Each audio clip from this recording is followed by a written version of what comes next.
엄마, 냄새나는 항아리들을 다 묻어버렸어요. 이제 시원하시죠? 사장님, 이거 싹 다요. 오늘 안에 치워주세요. 아니 멀쩡한 장독을 왜? 참 아까운데. 돈 더 드릴 테니까 그냥 빨리 깨세요. 쨍그랑, 와장창, 평화롭던 시골 마을의 오후 나른한 공기를 찢어 발기는 날카로운 파열음이 연달아 울려 퍼집니다.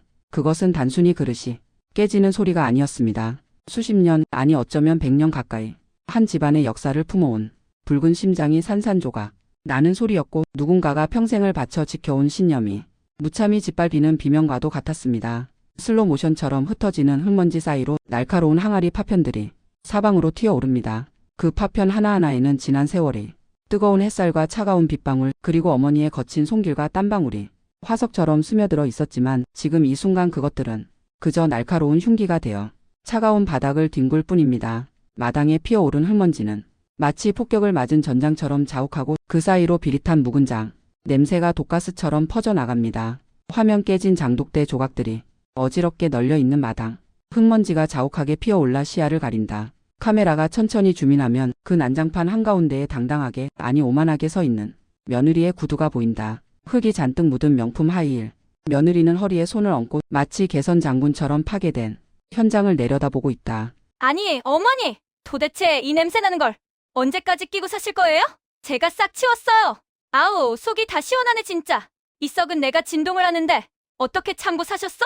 동네 사람들이 욕해요, 욕해. 그날 며느리는 자신의 행동이 어떤 재앙을 불러올지 자신의 인생을 어떻게 송두리째 뒤흔들어 놓을지 꿈에도 알지 못했습니다. 그녀에게 이 파괴 행위는 시어머니에 대한 반란이 아니라 구시대적 유물에 대한 혁명이었고 불효가 아니라 위생과 편리함을 위한 현대화였습니다. 가슴속에 꽉 막혀있던 묵은 체증이 내려가듯 속이 뻥 뚫린다고만 생각했습니다. 어머니의 낡고 구질구질한 장독대가 사라지면 집안에 세련된 도시의 공기가 들어올 거라고 벌레가 들끓는 흙바닥 대신 매끈한 시멘트가 깔리면 그것이야말로 진정한 효도이자 삶의 질을 높이는 길이라고 며느리는 지독하게 오만하게 믿고 있었습니다.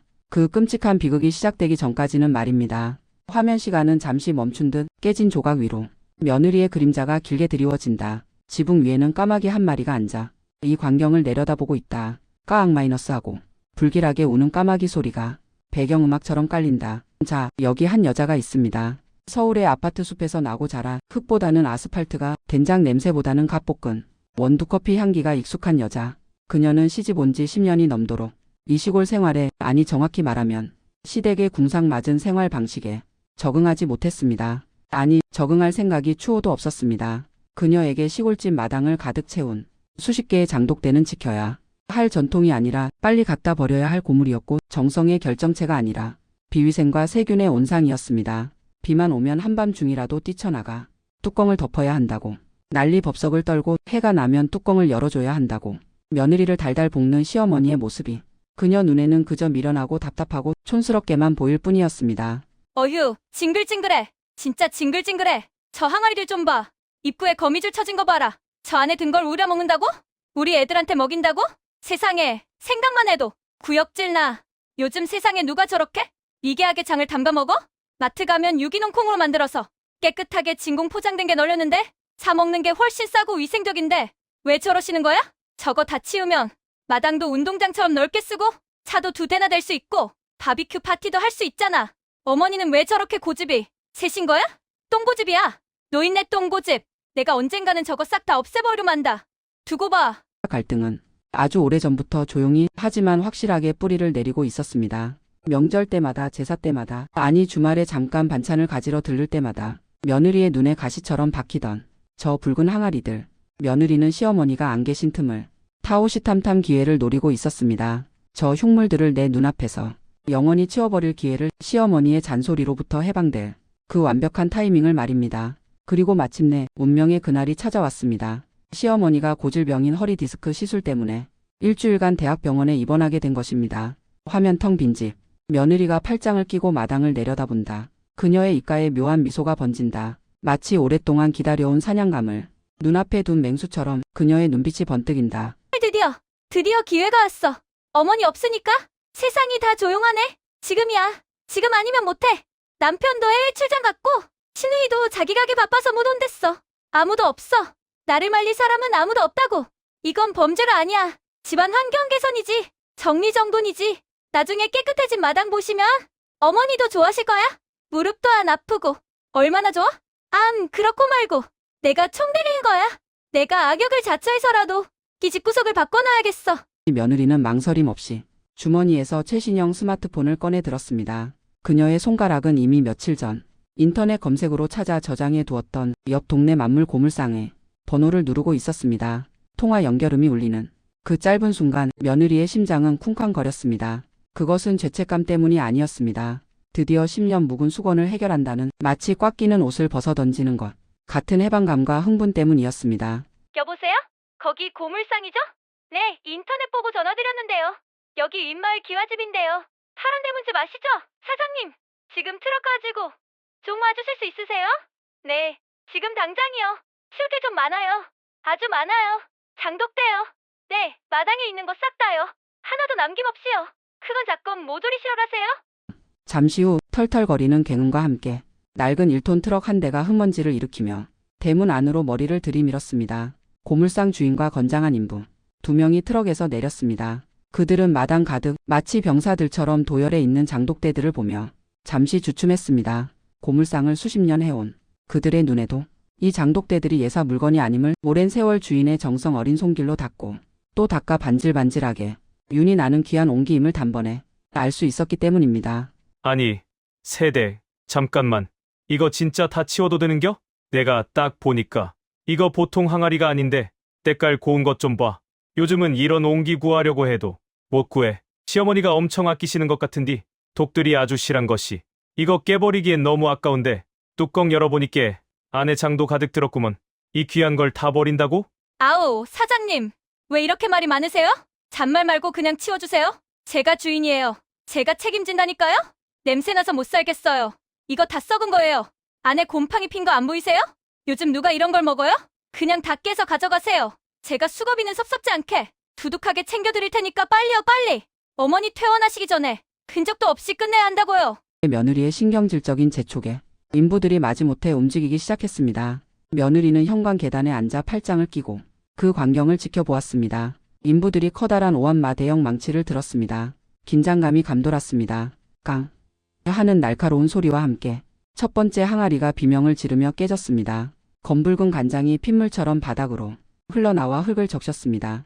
며느리는 코를 막으면서도 그 장면에서 눈을 떼지 못했습니다. 하나 둘 셋 항아리들이 차례차례 박살나기 시작했습니다. 와장창, 쨍그랑, 퍽. 그 파괴의 소음이 며느리에게는 마치 승전보를 알리는 팡파르처럼 들렸습니다. 그래, 저거야. 아우, 속이 다 시원하네. 저 흉물스러운 것들이 사라지니까 마당이 다 환해지잖아. 진작 이렇게 할 걸 그랬어. 내가 미련하게 참았지, 10년을. 저 꼴 보기 싫은 것들 다 부숴버려. 다 없애버려. 이제 파리도 안 꼬이고 마당도 환해지고. 이게 바로 미니멀 라이프지. 진작 이렇게 살았어야 했어. 내가 너무 착해서 그동안 시어머니 맞추느라 참고 살았던 거야. 그녀는 몰랐습니다. 자신이 지금 깨부수고 있는 것이 단순한 흙덩어리가 아니라는 것을. 저 깨진 조각들 사이로 흘러나오는 것이 썩은 간장이 아니라 시어머니의 피와 땀 그리고 눈물이라는 것을. 저 항아리 하나하나가 시어머니에게는 자식이었고 남편이었고 친구였다는 것을. 그녀는 자신의 얄팍한 합리성과 세련됨에 취해 시어머니의 거룩한 인생과 사랑을 쓰레기 취급하고 있었습니다. 그녀의 무지는 죄가 아니라고 변명할 수 있을까요? 아니요, 때로는 무지가 가장 잔인한 폭력이 되기도 합니다. 화면 마지막 남은 가장 큰 독. 마당 정중앙을 차지하고 있던 성인 남성 2명이 안아도 모자랄 만큼 거대한 독. 시어머니가 시집 올 때 친정어머니에게 물려받았다는 그 시간장 독이 망치에 맞아 산산조각 난다. 그 순간 며느리의 표정이 클로즈업 된다. 승리감에 도취된 그러나 어딘가 관계 어리고 섬뜩한 미소. 파괴 작업은 반나절 만에 끝났습니다. 수십 개의 장독대가 있던 자리는 말끔하게 아니 황량하게 치워졌습니다. 고물상 트럭이 깨진 옹기. 조각들을 가득 싣고 떠나자 마당에는 기이하고 서늘한 정적만이 남았습니다. 며느리는 미리 불러둔 레미콘 차를 들였습니다. 부으세요. 꽉 채워주세요. 며느리의 지시에 따라 울퉁불퉁했던 그러나 생명이 숨쉬던 흙바닥 위에 회색 시멘트가 무자비하게 들이부어졌습니다. 흙냄새와 장냄새, 풀냄새가 사라지고 매캐하고 독한 시멘트 냄새가 마당을 가득 채웠습니다. 살아있는 땅이 질식하는 순간이었습니다. 완벽해. 이제야 좀 사람 사는 집 같네. 호텔 같잖아. 비 와도 질척거리지 않고 흙탕물 안 튀고 벌레도 안 나오고 어머니 오시면 놀라 자빠지시겠지? 처음엔 좀 서운해하셔도 나중엔 아이고 우리 며느리가 큰일했구나. 역시 젊은 사람이 똑똑하구나 하면서 고마워하실 거야. 나한테 상이라도 주셔야지. 용돈이라도 두둑이 주셔야 하는 거 아니야? 며느리는 시멘트가 하얗게 마르기를 기다리며 테라스 의자에 앉아 우아하게 커피를 한 잔 마셨습니다. 그녀는 상상했습니다. 깨끗해진 마당에서 친구들을 초대해 파티를 열고 우아하게 테이블을 놓고 브런치를 즐기는 자신의 모습을, 시어머니가 며느리의 손을 잡고 고생했다, 고맙다며 칭찬하는 모습을. 하지만 그녀의 상상은 현실과 정반대의 방향으로 파국을 향해 전속력으로 질주하고 있었습니다. 그녀가 시멘트로 덮어버린 그 차가운 바닥 아래에는 영원히 봉인되어 버린, 그리고 곧 폭발할 진실이 숨쉬고 있었습니다. 화면 시간이 흘러 며칠 뒤, 해가 뉘엿뉘엿 지고 어둠이 깔리는 시골집. 하얗게 굳어버린 시멘트 마당이 달빛을 받아 차갑고 이질적으로 빛난다. 멀리서 대문 밖으로 다가오는 택시의 헤드라이트 불빛. 드디어 시어머니가 태어나는 날이 밝았습니다. 며느리는 아침부터 분주했습니다. 집안 청소를 하고 과일을 예쁘게 깎아놓고 시어머니를 맞이할 준비를 했습니다. 그녀의 마음은 칭찬받을 일을 하고 엄마를 기다리는 아이처럼 들떠 있었습니다. 자신의 행동이 불러올 파장은 상상조차 하지 못한 채 말입니다. 어머니 오실 시한다 됐는데 반응이 어떠실까? 처음엔 장독대 없어져서 좀 놀라시겠지? 그래도 내가 차근차근 설명해드리면 이해하실 거야. 이게 다 어머니 무릎 관절 생각해서 관리하기 편하게 해드린 거라고 하면 감동하시겠지? 나 같은 며느리가 어디 있어? 자기 돈 들여서 시댁 공사해주는 며느리가 세상에 어디 있냐고. 택시가 대문 앞에 멈추고 허리에 두꺼운 보호대를 찬 시어머니가 힘겹게 지팡이를 짚고 내렸습니다. 며느리는 환하게 웃으며 대문 밖으로 달려나갔습니다. 어머니, 오셨어요? 고생하셨어요. 하지만 시어머니의 시선은 며느리의 얼굴이 아닌 며느리 너머의 텅 빈 마당을 향해 있었습니다. 웃고 있던 시어머니의 표정이 순식간에 공포로 일그러졌습니다. 동공이 지진이라도 난 듯 심하게 흔들렸습니다. 지팡이를 쥔 손이 부들부들 떨리기 시작했습니다. 이게 뭐냐? 아가, 내 단지들, 내 장독대 다 어디 갔냐? 내가 꿈을 꾸는 거냐? 아, 그거요? 제가 싹 정리했어요. 어머니 안 계실 때 제가 큰맘 먹고 공사했잖아요. 어때요? 속이 다 시원하시죠?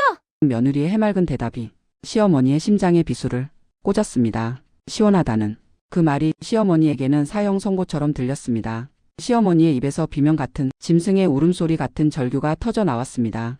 그것은 장독대와 함께 사라진 자신의 인생, 그리고 며느리의 미래에 대한 조종이었습니다. 며느리는 그제야 뭔가 잘못되었다는 것을, 분위기가 심상치 않다는 것을 직감했습니다. 하지만 이미 엎질러진 물, 아니 산산조각 나버린 독이었습니다. 돌이킬 수 없는 실수의 서막이, 비극의 막이 그렇게 올랐습니다.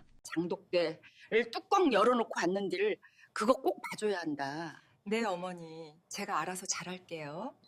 이 시간은 비극적인 파열음이 울리기 며칠 전 푹푹 찌는 한여름의 오후로 거슬러 올라갑니다. 장마가 오기 직전에 습하고 무거운 공기가 시골 마을을 짓누르고 있었습니다. 바람 한 점 없는 마당에는 숨막히는 열기와 함께 정체를 알 수 없는 쿰쿰하고 시큼한 냄새가 아지랑이처럼 피어오르고 있었습니다. 그것은 도시의 매연이나 하수구 냄새와는 차원이 다른 원초적이고 끈적끈적한 발효의 냄새였습니다. 마당 한가운데를 점령한 수십 개의 붉은 항아리 군단, 태양볕을 받아 뜨겁게 달궈진 그 옹기들 사이사이로 윙윙거리는 똥파리떼와 이름 모를 날벌레들이 쉴 새 없이 날아다니며 신경을 긁는 소음을 만들어내고 있었습니다. 화면 빨래 바구니를 든 며느리가 현관문을 열고 나온다. 나오자마자 미간을 찌푸리며 손으로 코를 막는다. 그녀의 시선이 마당을 가득 채운 장독대로 향한다. 항아리 입구에 처진 거미줄, 그 주변을 맴도는 파리떼가 클로즈업된다. 아우, 세상에. 진짜 미치겠네. 이 냄새. 도대체 적응이 안 돼, 적응이. 숨을 쉴 수가 없네, 진짜. 어머니, 어디 계세요? 서울 강남의 세련된 아파트에서 나고 자란 며느리에게 시댁의 마당은 전원생활의 로망이 아니라 위생관념이 무너진 재난 현장이었습니다. 그녀는 빨래를 널기 위해 마당에 나올 때마다 비위가 상해 헛구역질을 참아야 했습니다. 그녀의 눈에 비친 저 장독대들은 전통의 맛을 지키는 보물단지가 아니라 온갖 세균과 벌레들이 서식하는 거대한 배양 접시처럼 보였습니다. 특히 장마철을 앞두고 습도가 높아지자 장독대에서 풍겨 나오는 매주 뜨는 냄새는 그녀의 인내심을 바닥내고 있었습니다. 화면 장독대 구석 쭈그리고 앉아 항아리를 닦고 있는 시어머니의 모습이 보인다. 허리가 굽어 땅에 닿을 듯하다. 시어머니는 땀을 뻘뻘 흘리며 행주로 항아리를 정성스럽게 닫고 있다. 아가, 나왔냐? 아이고, 허리야. 날이 굳으려나. 허리가 끊어질 것 같구먼. 빨래 널게 저 짝에 널어라. 이 짝은 내가 장독 뚜껑 열어놔서 먼지 들어가면 안 된다. 어머니, 그 허리로 또 거길 왜 닫고 계세요? 제가 하지 말라고 말씀드렸잖아요. 병원에서 절대 안정을 취하라고 했는데 왜 자꾸 일을 만드세요? 그리고 이 냄새 좀 보세요. 팔이 꼬이는 거 안 보이세요? 에이 지지, 저거 봐. 구더기 생기는 거 아니에요? 비위생적이게 진짜. 아가, 이게 무슨 썩은 내가 난다고. 그리 호들갑이냐? 다 구수한 된장 냄새고 달짝지근한 간장 냄새지. 사람 사는 냄새가 다 이런 거요. 네가 서울서 아파트만 살다 와서 아직 흙냄새, 장냄새가 낯설어서 그래야. 이 장맛이 어떤 맛인지 네가 알긴 아냐? 우리 시어머니의 시어머니 때부터 내려온 시간장이 들어간 우리 집안 100년 맛인디. 냄새가 좀 나면 어떠냐? 팔이 좀 꼬이면 손으로 휘 쫓으면 되는 것이고 이게 다 몸에 좋은 약인디. 어머니, 그건 옛날, 아주 옛날 약이고요. 요즘 세상에 누가 이렇게 미련하오. 비위생적으로 장을 담가 먹어요? 마트 가면 유기농 콩으로 만들어서 저염식으로 멸균 처리해서 깨끗하게 포장된 거 천지예요. 사 먹는 게 훨씬 싸고 맛있고 위생적이에요. 그리고 이건 미관상 좋지도 않아요. 제 친구들이나 손님들 오면 제가 창피해서 마당을 못 보여주랬어요. 다들 펜션처럼 예쁘게 꾸미고 사는데 우리 집만 무슨 민속촌도 아니고 이게 뭐예요? 관리하기도 힘들고 비 오면 뚜껑 덮으려 해나는 열이라. 어머니 허리도 안 좋으신데 이게 무슨 사서 고생이에요? 다 하어먹는 장이라. 내 손으로 담근 장이랑 같냐? 그 공장서 찍어내는 거는 혼이 없어. 혼이. 그리고 네가 뭘 몰라서 그러는디. 장은 햇볕을 봐야 숨을 쉬고 바람을 맞아야 맛이 드는겨. 네가 창피하다고 해도 나는 어쩔 수 없다. 내 눈에 흙 들어가기 전에는 이 장독대 못 없앤다. 이거 없으면 우리 집 밥맛 다 떨어진다. 아니, 밥맛이 문제예요? 어머니 건강이 문제잖아요. 지금 허리 펴지도 못하시면서 뭘 지키시겠다는 거예요? 저 항아리들 다 사가서 금간 것도 많더만요. 틈새로 빗물 들어가고 벌레 들어가고 저거 검사해보면 대장균 득실거릴거려? 우리 애들 여기 와서 놀다가 저거 만지고 입에 손 넣으면 어떡해요? 저는 애들 건강 생각해서라도 이거 다 치웠으면 좋겠어요. 싹 다 치우면 마당도 훨씬 넓게 쓰실 수 있고 저희 차도 2대나 될 수 있잖아요. 바닥 공사 깔끔하게 해서 파라솔도 놓고 좀 우아하게 사시면 안 돼요? 두 사람의 대화는 언제나처럼 평행선을 달렸습니다. 며느리는 위생과 편리, 현대적 미관을 이야기했고 시어머니는 전통과 정성, 가족의 맛을 이야기했습니다. 서로 다른 언어를 쓰는 사람들처럼 그들의 가치관은 단일도 좁혀지지 않았습니다. 며느리에게 저 장독대는 시어머니의 꽉 막힌 고집불통을 상징하는 거대한 그리고 더러운 장벽과도 같았습니다. 며느리는 빨래를 널면서도 씩씩거렸습니다. 땀이 비오듯 쏟아지는 이 더위 속에서 냄새나는 항아리를 끌어안고 사는 시어머니가 도무지 이해가 되지 않았습니다. 아이고, 허리야. 어머니? 왜 그러세요? 갑자기 시어머니가 외마디 비명을 지르며 행주를 떨어뜨리고 자리에 주저앉았습니다. 허리에 극심한 통증이 찾아온 것입니다. 시어머니는 식은땀을 흘리며 일어날 생각조차 하지 못하고 바닥을 기었습니다. 허리가 끊어지는 것 같다. 아이고, 나 죽네. 이번엔 진짜 못 일어나겠다. 아가, 부축 좀 해다오. 거봐요. 제가 뭘 했어요. 그니까 가만히 좀 계시지. 왜 그놈의 항아리는 다 까가지고 빨리 병원 가요. 이번엔 진짜 입원하셔서 치유받으셔야 해요. 제가 의사 선생님한테 말해서 아주 푹 쉬다 오시게 할 거예요. 며느리는 119를 부를까 하다가 직접 택시를 불렀습니다. 시어머니를 부축해 차에 태우는 동안에도 며느리의 입에서는 잔소리가 끊이지 않았습니다. 하지만 그녀의 머릿속에서는 다른 계산이 돌아가기 시작했습니다. 시어머니의 입원. 그것은 시어머니에게는 불행이었지만 며느리에게는 하늘이 내려준 기회였습니다. 시어머니가 집을 비우는 동안 이 눈의 가시 같은 장독대들을 처리할 수 있는 완벽한 명분과 시간이 생긴 것입니다. 병원에 도착한 시어머니는 의사의 강력한 권유로 결국 입원을 결정했습니다. 척추관 협착증이 심해져 당장 시술을 받아야 하고 최소 일주일은 절대 안정을 취해야 한다는 진단이었습니다. 일주일이나 안 되는디. 나 집 비우면 안 되는디. 우리 장독대 뚜껑 열어놓고 왔는디. 어머니, 지금 장독대가 중요해요? 어머니 허리가 끊어질 생겼는데? 의사 선생님 말 들으세요. 일주일 동안 꼼짝 말고 누워 계세요. 집 걱정은 하지 마시고요. 제가 있잖아요. 제가 집 잘 보고 있을게요. 아가, 부탁한다. 딴 건 몰라도 장독대는 꼭 챙겨야 한다. 해지면 이슬 안 맞게 뚜껑 꼭 닫고 낮에는 햇sve게 열어두고 특히 비 오면 자다가도 뛰어나가서 덮어야 한다. 알았지? 그게 내 목숨이다 생각하고 지켜다오. 네, 네. 알겠어요. 걱정 붙들어 매시고 치료나 잘 받으세요. 제가 알아서 아주 잘 관리할게요. 푹 쉬세요, 어머니. 병실을 나오는 며느리의 발걸음은 깃털처럼 가벼웠습니다. 시어머니의 신신당부는 며느리 귓등을 스치고 지나갔습니다. 그녀에게 잘 관리하겠다는 말은 잘 없애버리겠다는 뜻이었습니다. 병원 로비를 빠져나와 주차장으로 향하는 며느리의 얼굴에는 억눌려 왔던 욕망이 해방되는 듯한 묘한 흥분감이 서려 있었습니다. 여보, 나야. 어머니 입원하셨어. 아니, 허리 때문에 일주일 정도 계셔야 한대. 당신 출장 언제 끝난다고 했지? 다음 주? 아, 그래. 알았어. 어머니 걱정은 마. 내가 다 알아서 할게. 당신은 일이나 잘 보고 와. 끊어. 남편도 없습니다.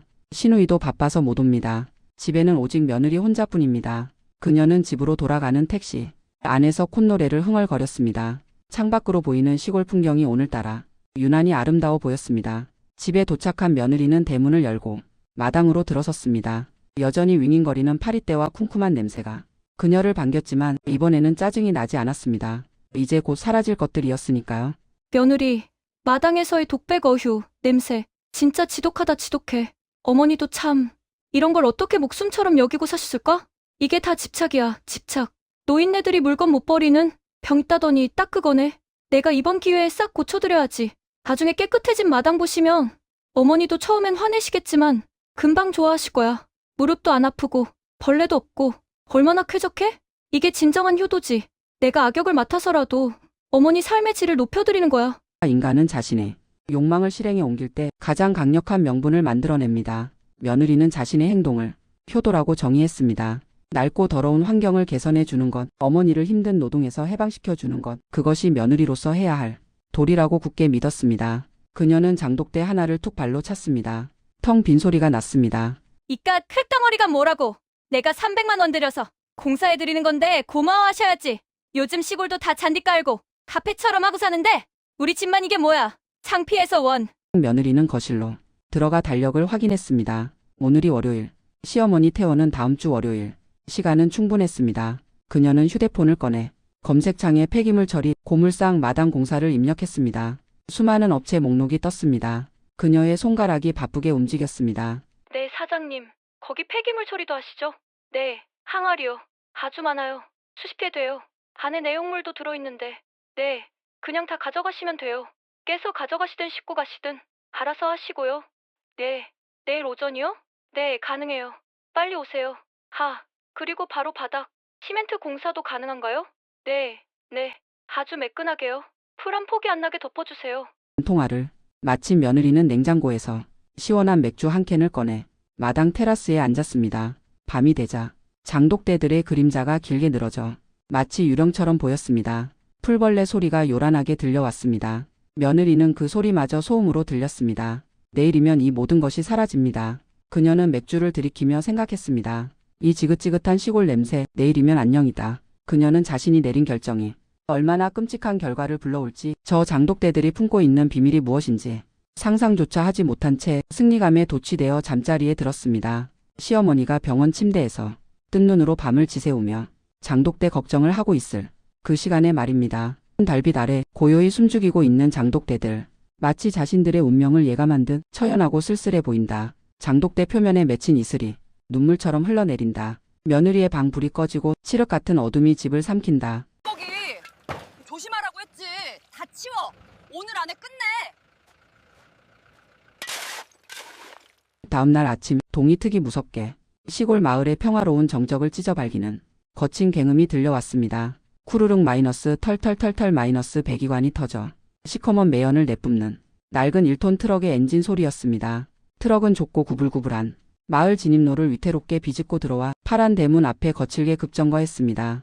트럭의 진칸은 이미 온갖 녹슨 고철과 폐기물로 가득 차 있었고 그 위에 위태롭게 얹힌 날카로운 쇠창살들이 서로 부딪히며 끼익 마이너스 하는 소름 끼치는 금속성 소음을 만들어내고 있었습니다. 마치 평화로운 가정집을 습격하러 온 점령군의 전차처럼 트럭은 위압적인 모습으로 시동을 끄지 않은 채 으르렁거리며 붉은 흙먼지를 피워 올렸습니다. 화면 굳게 닫혀있던 파란 대문이 활짝 열리고 며느리가 등장한다. 그녀는 커다란 선글라스로 얼굴의 반을 가리고 한 손에는 얼음이 가득 든 아이스 아메리카노를 들고 있다. 그녀의 옷차림은 먼지가 날리는 공사 현장과는 전혀 어울리지 않는 세련된 실크 원피스에 챙이 넓은 모자다. 마치 더러운 것을 지휘하는 고고한 현장 감독관처럼 위풍당당하게 서 있다. 아, 사장님. 여기에요, 여기. 일찍 오셨네요? 잘하셨어요. 해 중천에 뜨면 더워져서 일하기 힘드니까 후딱 해치우자고요. 자, 뭘 망설이세요? 후진으로 들어오세요. 마당 안까지 깊숙이 아주 쑥 밀어 넣으세요.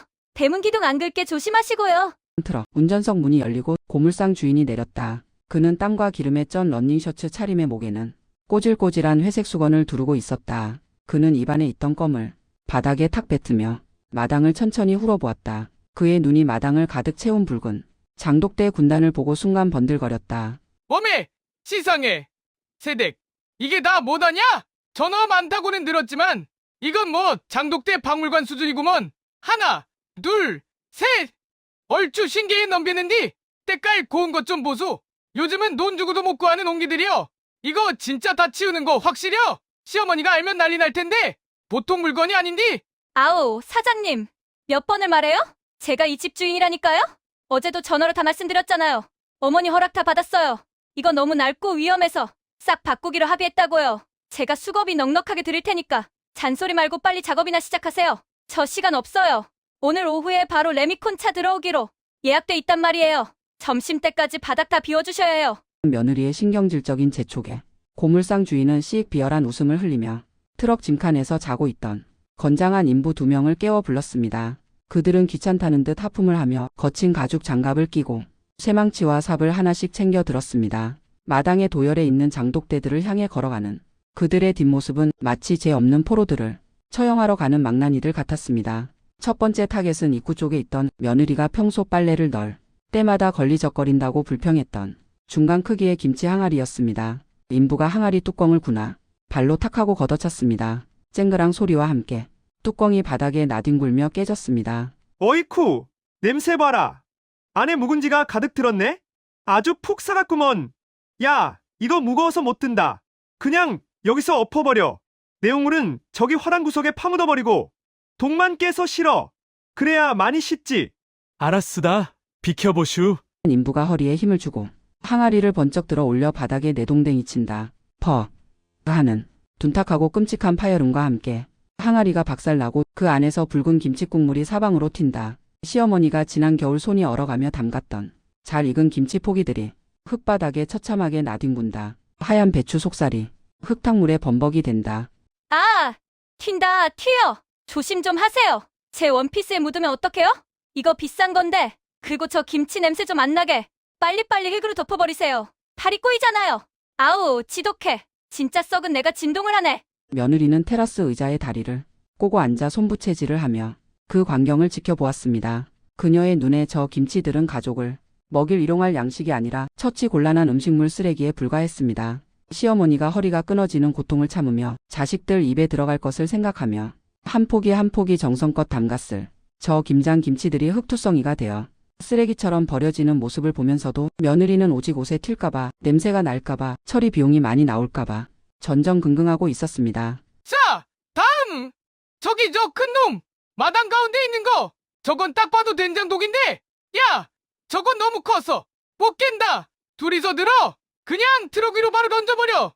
어차피 가서 깰 거잖아! 힘 좀 써라! 성인 남성 2명이 끙끙대며 대형 항아리를 들어 올린다. 시어머니가 가장 아끼던 3년 묵은 된장이 담긴 배가 불룩한 독이다. 인부들은 하나 둘 셋 구령을 붙여 트럭 짐칸으로 항아리를 집어 던진다. 쾅 하는 개음과 함께 짐칸의 쇠창살에 부딪힌 항아리가 산산조각 난다. 황금빛으로 잘 익은 누런 된장이 트럭 바닥에 흉물스럽게 퍼지며 흩어진다. 브라보! 와, 사장님.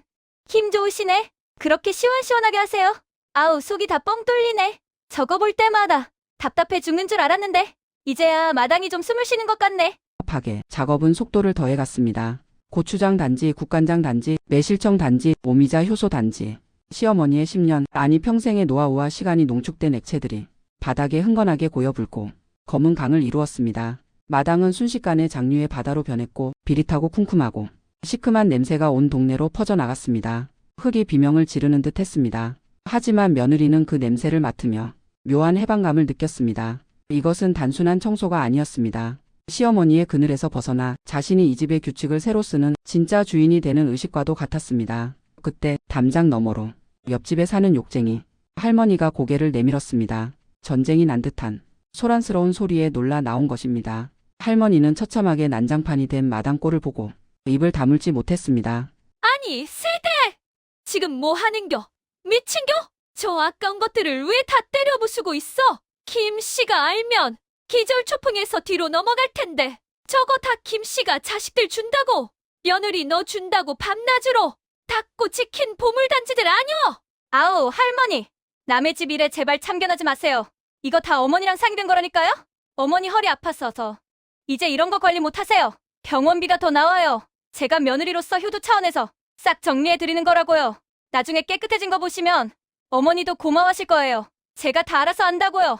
효도! 저게 효도라고? 아이고, 세상 말세다 말세.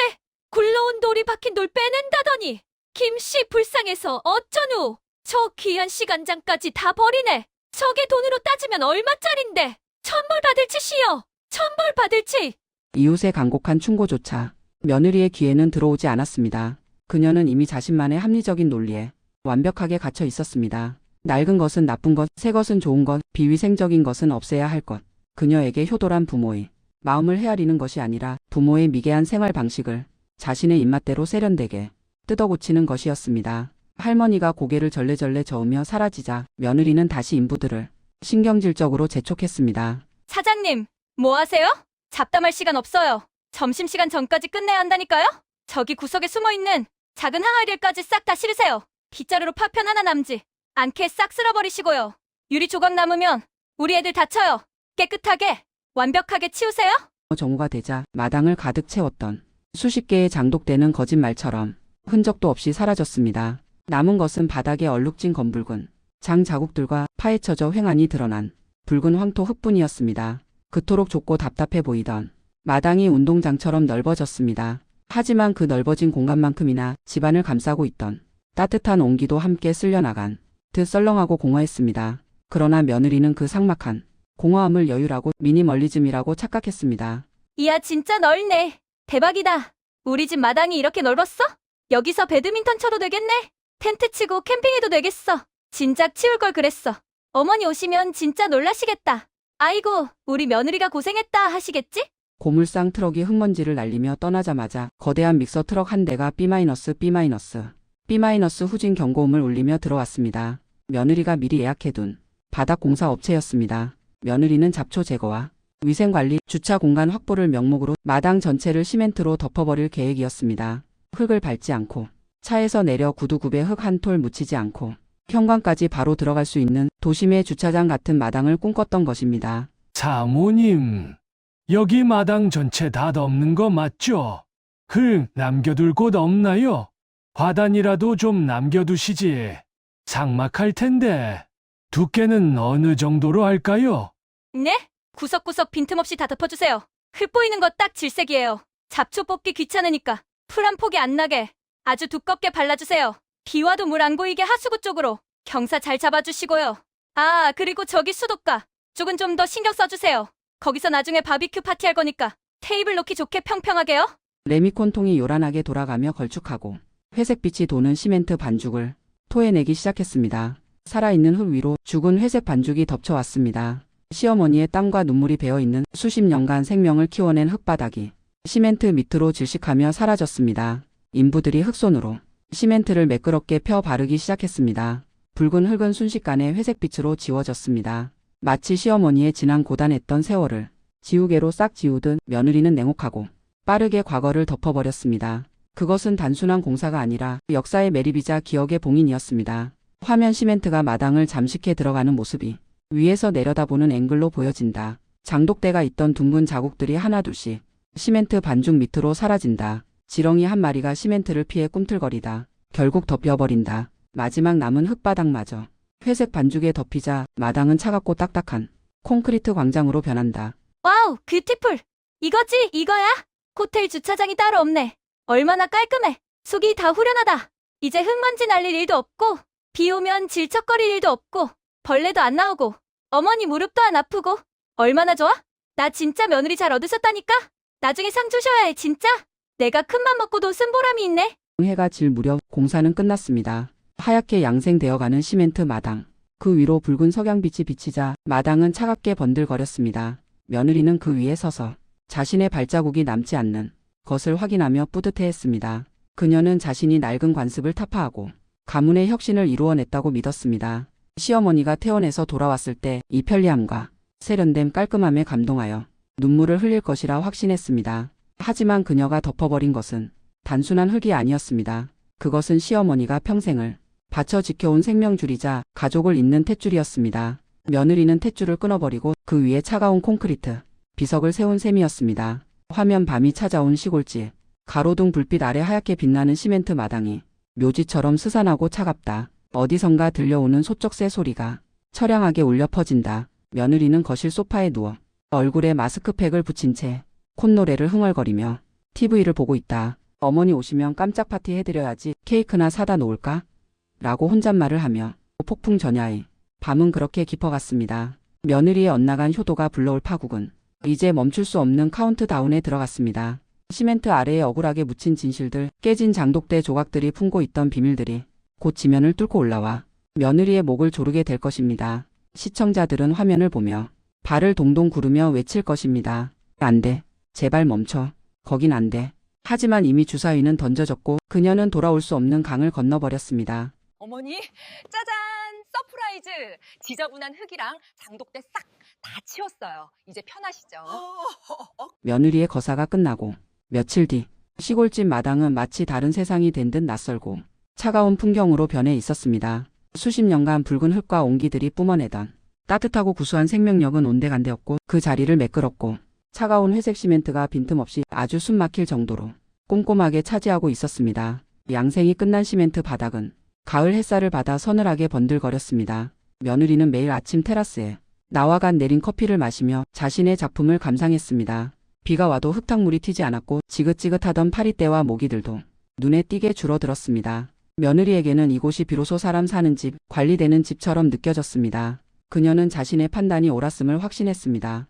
이 편리함과 쾌적함 그리고 모던함을 맛보면 고지식한 시어머니도 결국 자신의 결정을 칭찬할 것이라고, 역시 젊은 사람 안목이 다르네, 진작 이렇게 할 걸 그랬어라며 고마워할 것이라고 그녀는 굳게 믿고 있었습니다. 그 믿음은 오만이라기보다는 차라리 순진한 광기에 가까웠습니다. 화면 회색 시멘트 바닥 위로 고추잠자리 한 마리가 날아와 앉으려다 미끄러진다. 삭막한 회색 바닥에는 생명이 깃들 틈이 없다. 그 위로 며느리의 또각거리는 하이힐 소리가 경쾌하게 그러나 공허하게 울린다. 며느리는 콧노래를 흥얼거리며 현관 앞에 웰컴이라고 적힌 세련된 코코넛 매트를 깐다. 좋아! 완벽해! 이 정도면 5성급 호텔 입구 부럽지 않잖아? 어머니 오실 때 다 됐는데 왜 이렇게 안 오시지? 오시면 깜짝 놀라시게 폭죽이라도 터뜨려야 하나? 아유, 떨려. 어머니 표정이 눈에 선하네. 처음엔 장독대 없어서 좀 당황하시겠지만 내가 어머니, 이거 다 어머니 무릎 위에서 큰돈 들여 한 거예요. 이제 지팡이 없이도 편하게 걸으세요. 라고 하면 눈물 글썽이시면서 감동하시겠지? 내가 용돈 좀 지어드리면 금방 풀리실 거야. 노인네들은 현금이 최고니까. 드디어 시어머니의 퇴원날, 해가 서산으로 넘어가며 마당에 길고 검은 그림자를 들이울 무렵이었습니다. 며느리는 하루 종일 집 안팎을 쓸고 닦으며 시어머니를 맞을 준비를 완벽하게 마쳤습니다. 냉장고에는 시어머니가 좋아하는 홍시와 배를 종류별로 깎아 예쁜 접시에 담아 놓았고 저녁 식탁에는 퇴원 기념 보양식인 전복 삼계탕을 끓여 올렸습니다. 집 안 곳곳에서 구수한 냄새가 났지만 마당은 소독약 냄새처럼 차가운 시멘트 냄새만이 감돌고 있었습니다. 그녀의 마음은 마치 100점짜리 성적표를 들고 엄마를 기다리는 아이처럼 두근거렸습니다. 자신이 저지른 일이 효도라는 이름의 테러인 줄은, 그리고 그 성적표가 낙제를 넘어 태압감인 줄은 꿈에도 모른 채 말입니다. 화면 멀리 마을 어귀에서 택시 한 대가 흙먼지를 일으키며 다가온다. 헤드라이트 불빛이 어둑어둑해진 골목길을 비추며 파란 대문으로 접근한다. 며느리가 거실 창문으로 불빛을 확인하고 현관문을 박차고 나온다. 어머, 오셨다. 오셨어. 드디어 오셨네. 낡은 택시가 파란 대문 앞에 멈춰 섰습니다. 운전석에서 기사님이 내려 뒷문을 열어주었습니다. 잠시 후 허리에 두꺼운 의료용 복대를 차고 한 손에는 낡은 지팡이를 다른 한 손에는 병원 진보다리를 든 시어머니가 힘겹게 차에서 내렸습니다. 일주일간의 병원 생활로 얼굴은 반쪽이 되고 헬쑥해졌지만 지긋지긋한 병원을 떠나 내 집으로 돌아왔다는 안도감 때문인지 표정은 아이처럼 밝아 보였습니다. 며느리는 슬리퍼 바람으로 한달음에 대문 밖으로 달려나갔습니다. 어머니, 고생하셨어요. 퇴원 축하드려요. 아이고, 얼굴이 반쪽이 되셨네. 몸은 좀 어떠세요? 허리는요? 이제 좀 걸으실 만하세요? 보냐, 아가, 나왔냐? 아이고, 내 새끼 얼굴 보니까 이제 살 것 같네. 병은 밥이 어찌나 맛이 없고 니글거리던지 네가 끓여준 된장찌개가 먹고 싶어서 혼났다. 그래, 그동안 별일 없었지? 집 잘 지키고 있었지? 내 단지들도 별일 없지? 그럼요. 별일이 다 뭐예요? 제가 누군데요? 어머니 안 계시는 동안 제가 집 관리를 아주 확실하게, 완벽하게 해놨죠. 어머니 깜짝 놀라실거려? 기대하셔도 좋아요. 심장 꽉 부여잡고 들어오세요. 자, 얼른 들어가세요. 제가 짐 들게요. 며느리는 시어머니의 진보다리를 받아들고 앞장섰습니다. 시어머니는 아이고 내 집이 최고다를 연발하며 지팡이를 짚고 천천히 아주 천천히 대문 안으로 발을 들여놓았습니다. 익숙한 대문, 익숙한 감나무, 그리고 익숙해야 할 마당. 시어머니의 시선이 본능적으로 마당을 향했습니다. 구수한 메주 냄새, 짭조름한 간장 냄새, 그리고 자신을 반겨 주어야 할 붉은 장독대 군단을 찾아서 눈동자를 굴렸습니다. 하지만 시어머니의 눈에 들어온 것은 낯설고 차갑고 끝도 없이 펼쳐진 회색 사막뿐이었습니다. 화면 시어머니의 시점샷, 흔들리는 카메라 앵글, 마당 전체가 차가운 회색, 시멘트로 뒤덮여 있다. 장독대는 단 하나도, 파편 조각 하나도 보이지 않는다. 텅 빈 공간, 비현실적인 정막, 시어머니의 발걸음이 그 자리에 못 박힌 듯 딱 멈췄습니다. 웃고 있던 입꼬리가 파르르 경련을 일으키며 떨리기 시작했습니다. 눈을 비비고 다시 보았습니다. 혹시 내가 병원 약 기운 때문에 헛것을 보는 건가? 아니면 택시 기사가 다른 집에 잘못 내려준 건가? 하지만 저기 있는 파란 대문도, 기와지붕도, 마당 한쪽에 늙은 감나무도 분명 내 집이 맞는데 왜 내 보물단이들은 하나도 안 보이지? 왜 내 마당이 회색이 됐지? 짜잔! 서프라이즈! 어머니 어때요? 대박이죠? 제가 어머니 안 계실 때 싹 바꿨어요. 그 지저분하던 흙바닥 다 시멘트로 덮어버리고 위험하고 냄새나던 장독대들도 싹 치웠어요. 이제 비 와도 장화 안 신으셔도 돼요. 그냥 슬리퍼 신고 아니 맨발로 다니셔도 된다고요. 속이 다 시원하시죠? 제가 돈 좀 썼어요. 며느리의 들뜬 목소리가 시어머니의 귓가에 웅웅거리며 울렸습니다. 하지만 그 소리는 의미 있는 언어로서 이해되지 않았습니다. 시어머니의 뇌는 지금 눈앞에 펼쳐진 끔찍한 현실을 거부하고 있었습니다. 50년 넘게 이 집을 지켜온 장독대들, 시집 올 때 친정엄마가 눈물로 싸준 100년 묵은 시간장도, 처사이 낳고 담근 된장도, 며느리 시집 올 때 주려고 아껴둔 고추장도, 그 수많은 시간과 기억, 그리고 가족의 역사가 하루아침에 증발해버린 것입니다. 마치 핵폭탄이 떨어진 자리처럼 아무것도 남지 않았습니다. 아가, 이게 뭐냐? 내가 지금 악몽을 꾸는 거냐? 내 단지들, 내 장독대 다 어디 갔냐? 어디 창고에 넣어놨냐? 비 온다고 해서 잠깐 들여놨냐? 아니면 뒤뜰에 옮겨놨냐? 에이, 어머니도 참 농담도 잘하시네. 창고에 그 많은 게 어떻게 들어가요? 그리고 그걸 힘들게 왜 옮겨요? 그냥 다 버렸어요. 고물상 불러서 싹 가져가라고 했죠. 그 낡아 빠진 걸 누가 써요? 안에 든 것도 다 곰팡이 피고 썩었길래 같이 처리했어요. 깨끗하게 흔적도 없이요. 다 버렸다. 처리했다. 흔적도 없이. 며느리의 입에서 나온 그 잔인한 단어들이 시어머니의 가슴을 난도질했습니다. 시어머니의 눈동자가 지진이 난 듯 심하게 흔들렸습니다. 숨이 턱 막혀왔습니다. 심장이 덜컥 내려앉는다는 표현으로는 부족했습니다. 영혼이 천길 낭떠러지 바닥으로 추락하여 산산조각 나는 느낌이었습니다. 시어머니의 손에서 힘이 빠져나갔습니다. 다리의 감각이 사라졌습니다. 화면 슬로모션 클로즈업. 시어머니의 손에서 낡은 지팡이가 힘없이 미끄러져 떨어진다. 탁 하는 건조한 소리가 텅 빈 시멘트 마당에 공허하게 울려 퍼진다. 시어머니의 무릎이 꺾이며 바닥으로 주저앉는다. 털썩. 안 돼. 그게 어떤 건데 버려. 내 새끼들, 내 목숨줄들, 다 어디 갔어? 거짓말이라고 해라. 제발 거짓말이라고 해. 어머니? 왜 그러세요? 아니, 그렇게 놀라실 일이에요? 그거 다 낡은 항아리잖아요. 제가 마트 가서 예쁜 플라스틱 통 사드릴게요. 김치 냉장고도 있잖아요. 왜 그러세요, 진짜. 동네 사람들 다 보게 창피하게. 얼른 일어나세요. 시어머니는 며느리의 부축을 거칠게 뿌리쳤습니다. 아니, 며느리의 손길이 닿는 것조차 끔찍하게 느껴졌습니다. 시어머니는 바닥을 기어서 장독대가 있던 자리로 갔습니다. 차갑고 딱딱한 시멘트 바닥. 아무리 손톱으로 긁어도 따뜻한 흙은 나오지 않았습니다. 그 밑에 생매장당했을 처참하게 깨져버린 내 새끼들의 비명이 들리는 듯 했습니다. 시어머니는 시멘트 바닥을 주먹으로 치고 머리를 찌우며 짐승처럼 울부짖었습니다. 이년아, 네가 무슨 짓을 한 줄 아냐? 네가 사람 새끼냐? 내가 저걸 어떻게 지켰는데? 비가 오나 눈이 오나? 내가 저걸 어떻게 모았는데? 네가 내 심장을 파내갔어? 내 뼈를 갈아버렸어. 아이고 어머니, 제가 죄인입니다. 제가 못나서 다 잃어버렸습니다. 며느리년 하나 잘못 들여서 집안을 다 말아먹었습니다. 어머니, 무서워요. 왜 이러세요? 제가 뭘 그렇게 잘못했다고. 다 어머니 편하시라고. 어머니 무릎 아끼시라고 한 건데 저한테 고맙다고 하셔야죠. 왜 욕을 하세요? 저 진짜 억울해요. 며느리는 겁에 질려 뒷걸음질 쳤습니다. 시어머니의 반응은 그녀의 예상을 완전히 철저하게 벗어난 것이었습니다. 그녀가 상상했던 감동에 눈물과 칭찬은 없었습니다. 오직 피를 토하는 저주와 광기 어린 절규만이 있을 뿐이었습니다. 며느리는 그제야 깨달았습니다. 자신이 건드려서는 안 될 영린을 건드렸음을, 자신이 파괴한 것은 단순한 옹기 그릇이 아니라 시어머니의 50년 인생 그 자체였음을, 그리고 이 집의 평화는 영원히 깨져버렸음을. 찾아내. 다시 찾아내. 내 장독대 다시 가져와. 깨진 조각이라도 다 찾아와. 고물상 어디야? 당장 전화해. 안 그러면 나 여기서 죽어버릴 거야. 혀 깨물고 죽어버릴 거야. 으흐. 내 돈. 내 새끼. 다 어디 갔어? 내 돈. 내 돈. 시어머니의 울음 섞인 절규 속에서 며느리의 귀에 낯설고 이질적인 단어 하나가 비수처럼 꽂혔습니다. 내 돈. 장독대가 깨졌는데 왜 돈을 찾는 걸까? 된장이랑 고추장인데 왜 돈이라고 하는 걸까?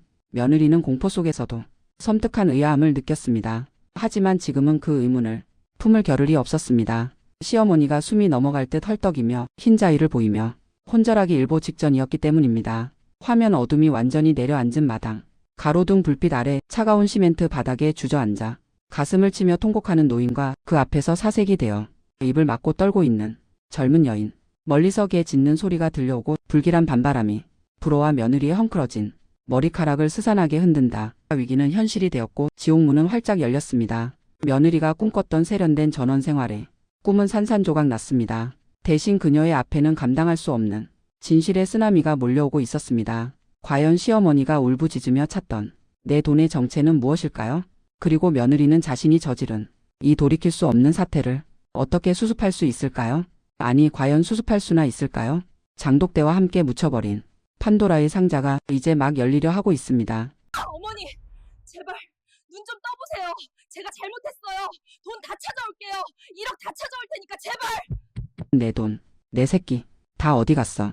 시어머니의 절규가 칠흑같이 어두운 시골 마을의 밤하늘을 날카로운 면도날처럼 찢어 발기며 울려 퍼졌습니다. 그 소리는 단순히 슬픈 노인의 울음소리가 아니었습니다. 그것은 영혼이 산 채로 껍질이 벗겨지고 난도질당한 사람만이 토해낼 수 있는 피와 살점이 섞인 가장 원초적이고 처절한 비명이었습니다. 방금 전까지 며느리가 세련된 호텔식 마당이라고 자부했던 그 매끄러운 회색 시멘트 바닥은 시어머니의 절규와 함께 순식간에 차가운 처형대 혹은 시체 안치소의 바닥처럼 서늘하게 변해버렸습니다. 며느리는 뒷걸음질을 치다 현관문 기둥 모서리에 등을 쿵 하고 세게 부딪혔습니다. 등골을 타고 오싹한 냉기가 척추 끝까지 흘러내렸습니다. 전신을 마비시키는 듯한 공포가 엄습했습니다. 하지만 그 압도적인 공포의 이면에는 여전히 억울함이라는 감정이 독사처럼 다리를 틀고 앉아 고개를 쳐들고 있었습니다. 그녀는 아직도 자신이 무엇을 그렇게 잘못했는지, 그저 낡고 냄새나는 항아리 몇 개를 치운 것이 왜 이토록 큰 사단이 되어야 하는지, 왜 자신이 이런 취급을 받아야 하는지 도무지 이해할 수가 없었습니다. 그녀의 머릿속은 이건 불공평하다는 생각으로 가득 차 있었습니다. 아니, 어머니, 제발 좀 진정하세요. 목소리가 너무 커요. 동네 사람들 다 듣겠어요. 지금 시간이 몇 시인 줄 아세요? 누가 보면 제가 어머니 때려서 내쫓는 줄 알겠어요. 제 체면은 생각 안 하세요? 그깟 항아리가 뭐라고 이렇게까지 하세요? 제가 수십 번도 더 말씀드렸잖아요. 너무 낡고 지저분하고 비위생적이라서 버렸다고요. 제가 제 돈 아끼려고 그랬어요? 제 비상금 털고 적금 깨서 이 공사한 거예요. 어머니 무릎 편하게 걸으시라고, 여름에 모기랑 벌레 안 꼬이게 해드리려고 제가 업자들 부르고 감독하면서 얼마나 고생했는데요? 칭찬은 못 해줄 망정 고생했다. 말 한마디는 못 해줄 망정 오자마자 삿대질의 소리부터 지르세요? 저 진짜 너무 섭섭하고 황당해요. 칭찬이라고? 이 미친년아, 네 주둥이에서 지금 칭찬이라는 말이 나오냐? 네가 지금 무슨 짓을 했는지 알기나 해? 네가 저지른 짓이 어떤 건지 짐작이나 가냐고. 그게 어떤 건데? 그게 나한테 어떤 건데 버려? 네가 내 목숨을 버렸어. 네가 내 50년 인생을 통째로 들어다가 쓰레기통에 처박았다고. 이 천하에 몹쓸 년아, 하늘이 무섭지도 않냐? 어머니, 말씀이 너무 심하시잖아요. 자꾸 목숨 하시는데 그게 어떻게 목숨이에요? 그냥 흙으로 빚은 그릇이잖아요. 마트 가면 널린 게 그릇이에요. 그리고 그 안에 든 것도 다 곰팡이 하얗게 핀 된장, 시커멓게 썩은 간장뿐이던데요? 그거 다 버려야 될 음식물 쓰레기였잖아요. 냄새가 얼마나 지독했는지 아세요? 인부들도 코를 막고 헛구역질하면서 작업했다고요. 제가 어머니 건강 생각해서 곰팡이균 안 드시게 위생적으로 사시라고 큰돈 들여서 싹 바꿔드렸는데 저한테 고맙다고는 못할 망정 욕을 하세요? 저 진짜 너무 섭섭해요. 제가 이 집 식모예요? 남편도 없이 혼자 며느리 노릇하느라 저도 할 만큼 했다고요. 며느리. 입에서 나온 쓰레기라는 단어가 아주 간신히 붙잡고 있던 시어머니의 마지막 이성의 끈을 툭 하고 끊어버렸습니다. 시어머니의 눈동자가 핏발이 서 붉게 충혈되었습니다. 인간의 눈이 아닌 상처 입은 짐승의 눈이었습니다. 그녀는 지팡이도 내던지고 바닥을 기어서 짐승처럼 네 발로 기어서 며느리의 다리를 붙잡았습니다. 바칠로 거칠어진 손톱이 며느리의 종아리 살을 파고들었습니다. 그것은 공격이 아니라 살려달라는 애원이자 모든 것을 잃은 자의 마지막 발악이었습니다. 시어머니의 입에서 거품 섞인 침이 튀어 며느리의 원피스를 적셨습니다. 쓰레기? 네 눈에는 그게 쓰레기로 보이더냐? 네 눈에는 내 피와 땀이, 내 눈물이 오물로 보이더냐? 이 무식한 년아, 그 안에, 네가 깨버린 그 장독대 안에 내가 너 주려고, 너 나중에 서울 가서 기죽지 말고 번듯하게 가게 차리라고 10년을 모은 돈이, 내 피 같은 돈이 들어있단 말이다. 며느리의 사고 회로가 정지했습니다. 세상의 소리가 소거된 듯 정적이 흘렀습니다. 돈? 가게? 이게 무슨 소리인가? 장독대 안에 된장이 아니라 돈이 들어 있었다고? 며느리의 동공이 지진이 난 듯 좌우로 심하게 흔들렸습니다. 그녀는 자신의 귀를 의심했습니다. 잘못 들은 것이라 생각했습니다. 아니, 제발 잘못 들었기를, 시어머니가 노망이 나서 헛소리를 하는 것이기를 간절히 바랐습니다. 돈이라뇨? 어머니, 지금 무슨 말씀 하시는 거예요? 장독대에 무슨 돈이 있어요? 된장 독이잖아요. 고추장 독이잖아요. 거기 돈을 왜 넣어요? 은행 놔두고 왜 거기다 넣어요? 어머니 지금 너무 놀라셔서 헛소리 하시는 거죠? 그렇죠? 저 겁주려고 일부러 거짓말 하시는 거죠? 은행은 못 믿어서 IMF 때 은행 망하는 거 보고 느그 시아버지 돈 날리고 화병으로 죽는 거 보고 내가 무서워서 혹시라도 자식들 사업하다 망하면 주려고. 며느리, 너 나중에 늙어서 나처럼 남의 집 일해주며 고생하지 말라고 내가 남의 집 변기 닦고 시장 바닥에서 시래기 팔아서 모은 꼬깃꼬깃한 현찰을 혹시라도 젖을까봐 비닐에 10겹, 20겹 꽁꽁 싸서 그 항아리 밑바닥에 된장 속에 깊이 숨겨놨단 말이다. 도둑놈도 못 가져가게 내가 그렇게 숨겨놨단 말이다. 며느리, 입이 딱 벌어졌습니다. 턱이 빠질 듯 벌어진 입으로 숨을 쉴 수가 없었습니다. 시어머니의 말이 사실이라면 자신이 오늘 아침 고물상 트럭에 실어 보낸 것은 단순한 옹기가 아니었습니다. 그것은 거대한 현금 금고였습니다. 그녀는 자신의 손으로 금고를 부수고 그 안에 든 보물을 쓰레기 매립지로 보낸 것입니다.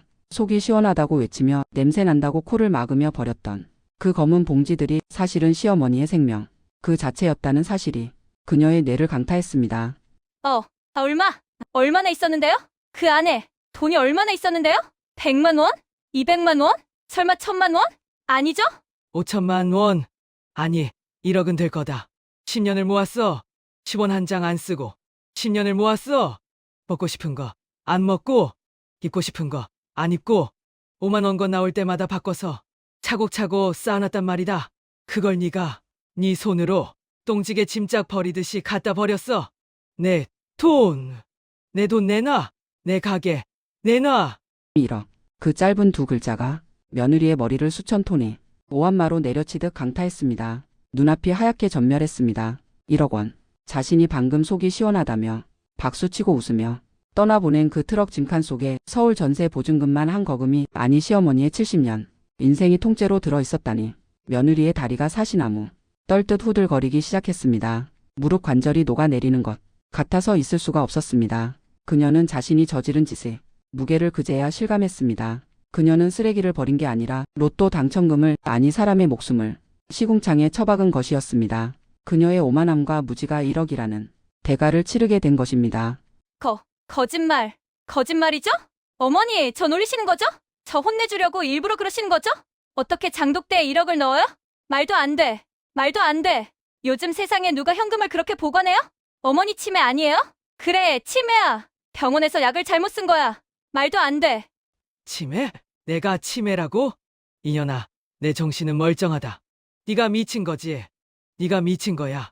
아이고, 내 돈 찾아와. 당장 가서 찾아와. 고물상 어디야? 전화해. 빨리 전화해.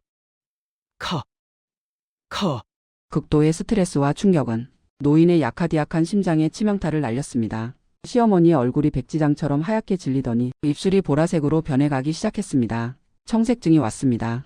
과호흡으로 인해 숨이 넘어갈 듯 가빠졌습니다. 시어머니는 가슴을 쥐어뜯으며 헐떡였습니다. 마치 누군가 목을 조르는 것처럼 숨을 쉴 수가 없었습니다. 10년의 고생이 며느리를 위해 바친 그 모든 희생이 물거품이 되었다는 절망감이 며느리의 그 뻔뻔한 태도가 그녀의 심장을 멈추게 하고 있었습니다. 혈관이 터질 듯한 분노와 억울함이 역류했습니다. 못 살아. 나는 못 살아. 억울해서 못 죽어. 아가, 내 새끼 가게 차려줄 돈. 그걸 버리면 어떡해? 그걸 버리면 나는 어떡해? 화면 시어머니의 눈이 뒤집히며 흰자위가 보인다. 앙상한 손이 허공을 허우적대다. 며느리의 옷자락을 놓친다. 몸이 활처럼 휘어졌다가 뒤로 털썩 넘어간다. 쿵 하는 둔탁하고 끔찍한 소리와 함께 시어머니의 머리가 차가운 시멘트 바닥에 부딪힌다. 며느리의 하이힐 옆으로 시어머니의 낡은 지팡이가 또르르 굴러간다. 그 소리가 유난히 크게 들린다. 어머니, 정신 차리세요. 눈 좀 떠보세요. 안 돼. 이러지 마세요. 장난치지 마세요. 제발. 여보, 전화 안 받아 왜? 사람 살려. 누구 없어요. 도와주세요. 며느리는 쓰러진 시어머니를 흔들었습니다. 하지만 시어머니는 축 늘어진 채 미동도 없었습니다. 며느리의 손에 시어머니의 차가운 식은땀이 묻어났습니다. 공포 후의 당혹감 그리고 1억 원에 대한 미련과 절망 모든 감정이 뒤섞여 며느리를 집어삼켰습니다. 그녀는 덜덜 떨리는 손으로 휴대폰을 꺼내 119를 눌렀습니다. 하지만 손가락이 말을 듣지 않아 자꾸만 헛손질을 했습니다. 화면에는 며느리의 눈물과 콧물이 떨어져 얼룩졌습니다. 제발 연결되라. 안 돼. 죽지 마세요, 어머니. 제가 잘못했어요. 제가 다시 찾아올게요. 고물상 아저씨한테 전화할게요. 지금 당장 갈게요. 돈 다 찾아올게요. 한 푼도 안 잃어버리고 찾아올게요. 제발 눈 좀 뜨세요. 저 살인자 만들기 싫으면 길어나시라고요. 으앙, 하나님, 제발요. 화면 쓰러진 시어머니의 얼굴 클로즈업. 눈은 반쯤 감겨있고 입가에는 거품이 묻어있다. 며느리는 시어머니의 가슴을 압박하며 심폐소생술을 시도하지만 요령이 없어 흉부만 거칠게 누른다. 하나 둘 셋. 며느리의 구령 소리가 떨린다. 며느리의 비싼 명품 원피스가 바닥의 시멘트 먼지와 시어머니의 침으로 더러워지지만 그녀는 신경 쓸 겨를이 없다. 카메라가 서서히 위로 올라가며 마당 전체를 비춥니다. 차갑고 삭막한 회색 시멘트. 마당 한가운데 쓰러진 노인과 그 옆에서 미친 여자처럼 울부짖는 젊은 며느리. 그리고 그들을 비추는 창백하고 서늘한 달빛. 마당 구석에는 아직 마르지 않은 시멘트 위로 며느리가 떨어뜨린 커피잔이 깨져 뒹굴고 있습니다. 깨진 커피잔 파편이 달빛을 받아 날카롭게 빛납니다. 멀리서 구급차 사이렌 소리가 들려오기 시작합니다. 윙윙. 그 소리는 마치 이 집안에 닥칠 더 큰 비극과 파란을 예고하는 경보음처럼 시골 마을의 정적을 찢으며 점점 더 가까이 다가옵니다. 그날 밤 공기를 가르는 사이렌 소리는 제 인생의 경종이었습니다. 저는 어머니의 장독대만 깬 것이 아니었습니다. 제가 깬 것은 우리 가족의 미래였고 어머니의 생명이었습니다. 그리고 쓰레기장으로 실려간 어머니의 70년 세월이 담긴 1억 원. 과연 저는 그 돈을, 아니 어머니를 다시 찾을 수 있을까요? 아니면 영원히 잃어버린 채 살아가야 할까요?